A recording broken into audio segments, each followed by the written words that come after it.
Hello everyone, my name is Linda. And my name is Carolina. And welcome to our podcast, It's Not Just Tech. This is a podcast about the lives of two newly graduated friends moving from Canada to the United States to work for a corporate software company, where we share our insights on the tech industry, our experiences, and adventures together in a new place. Today is episode 0, the new grads behind It's Not Just Tech.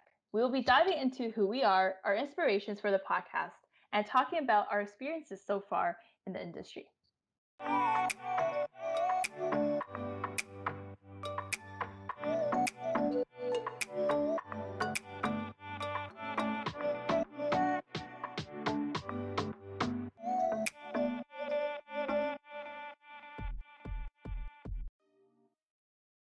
Basically, here we are, in the pandemic, and we are currently video chatting, as if you can tell. When we first started to do this project, we'll begin with a quick introduction. So, Carolina, do you want to go first? Yeah, sure. So I recently graduated from the Waterloo Computer Science program. I was in the co-op stream. We're going to be rooming together in Seattle, and we actually will also be working at the same company, just on different teams. Yeah. Linda and I have actually known each other since high school. Been a few years there. So a little bit about me. So I recently graduated from the University of Toronto. It's in Canada. And this fall, I'm moving to a new country with Carolina, and we're going to be rooming together in Seattle. Yeah, as she mentioned. Super excited. Yeah, to start our first full-time new grad job, very corporate, and we're really excited to bring you guys along on the journey with us. I think we should talk a little bit about why we wanted to start this podcast and what we hope to achieve with this project. So the reason that I started It's Not Just Tech with Linda is because I've had a lot of different tech experience, even though I'm still a new grad.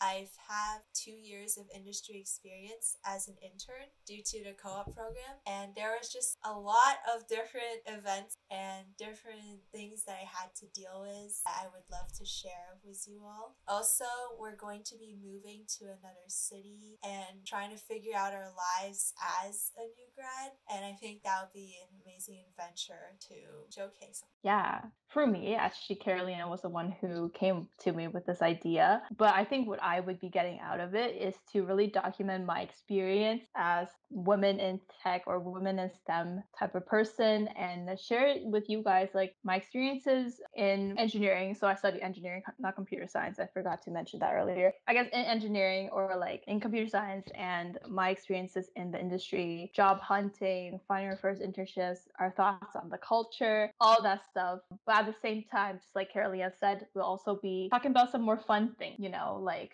navigating a new city, making new friends, and all the fun stuff. That's why our name's called It's Not Just Tech. It's not just tech. So we'll be talking about tech, but it's not just tech. So exactly. Yeah. So I think this is a good idea to reach more audiences. And so even if you're not in the tech industry or in STEM, and this is something where you want to be, or even if it's you have no interest in it, I think it's just a fun experience to show. Woo! For future episodes, for sure, you'll be getting to know us better as people, our adventures in a new place, and more career-oriented pieces of content too. And we'll be definitely taking you guys on more serious topics and talking to some guest speakers about the industry. So Carolina, I have a question for you. Everybody wants to know, why did you get into tech? Yeah, for sure. So my pathway into tech was relatively straightforward. I originally wanted to be a math teacher. I even taught swim class for kids, and I really enjoyed that teaching aspect. Fun fact, Linda and I were head of math club throughout high school. We're the cool kids. Yeah, we're definitely part of the cool kids club. Yeah, for sure. But we also did sports. We were on the badminton team for a bit, so my mom actually is in tech, so she noticed that I enjoyed the problem-solving aspect. So she said, why don't you try coding? She actually tried to teach me coding a little bit. This only lasted for a week. She tried to teach me C#, and she tried to teach me a for loop. That was the first thing she was trying to teach me. She was trying to print hello world, and I didn't understand why it would print out 10 times, or why this is important.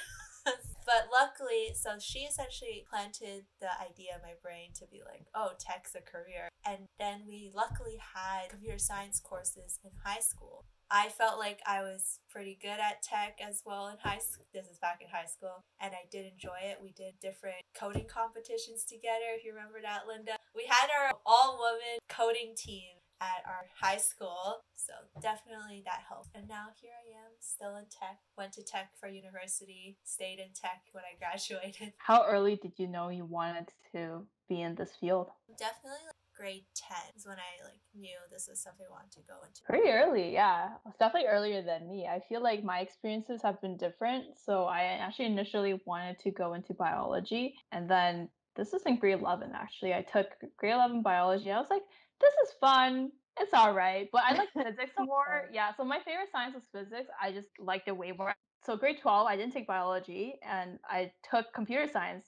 Towards like the application time period, I was like, you know what? Why don't I just go into engineering? Because I did like computer science and programming. That was something I liked. But I also did like physics and I did like, some of the other sciences. So I wasn't really sure what I want to focus on. And I think looking back on it, I sort of regret not having like a clear focus in high school because saying you want to go into sciences is pretty vague and it's very broad and there's so many things you can do in STEM. So I went to engineering and I started as an electrical engineer. More as I progressed more into, my degree, I was like, and I worked a lot with more like low level software, more like computer hardware type of stuff. And that was fun too. But I think in the end, yeah, I was more interested in just like software engineering just because there's like a creative aspect with it, but also there's also a problem solving aspect. And for me, I just felt like the career paths were more, I guess, like straightforward. I mean, that could be like a good or bad thing for some people, but for me, it was a good thing. Also, additionally, parental pressure to just find a financially stable job. Oh yeah, that's relatable. Luckily, we happen to be in jobs that our parents approve of. Yeah. Definitely helps. I'm curious, how do you think your engineering background helps with your software skills?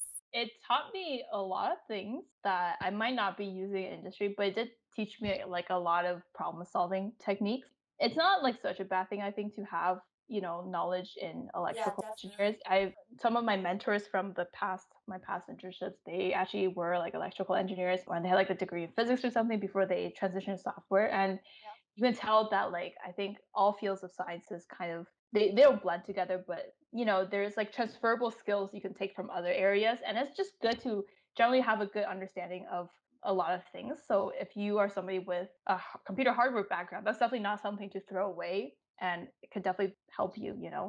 For sure. I have some friends who started off in as a biology major, but then changed to computer science. And we might actually interview some of these friends later. Yeah, I think it's so strong too to have other, I guess, like to come from other backgrounds. Like your friend who was in biology, right? Yeah. Like she can, potentially work in a field where biology and computer science like intertwine.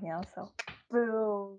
boom, Yeah. biotechnology. So what are your thoughts on like the industry? Like just some general thoughts. We'll go into it more next time. Honestly, so right now, since my perspective is very contained to internships and also my university culture surrounding the tech industry, and maybe comparing to some of my friends, I definitely feel like a lot of times people are driven by money and benefits. For example, in Waterloo, there's this saying called Cali or bust. We might go in more depth in different episodes, but essentially it's saying like the top jobs that people consider are the best are those high paying jobs in the tech bubble located in San Francisco. But then you go to like a different university, for example, Princeton, which is where my cousin studies. She was also studying computer science. And I love the culture there is more based around research. And I really love that passion for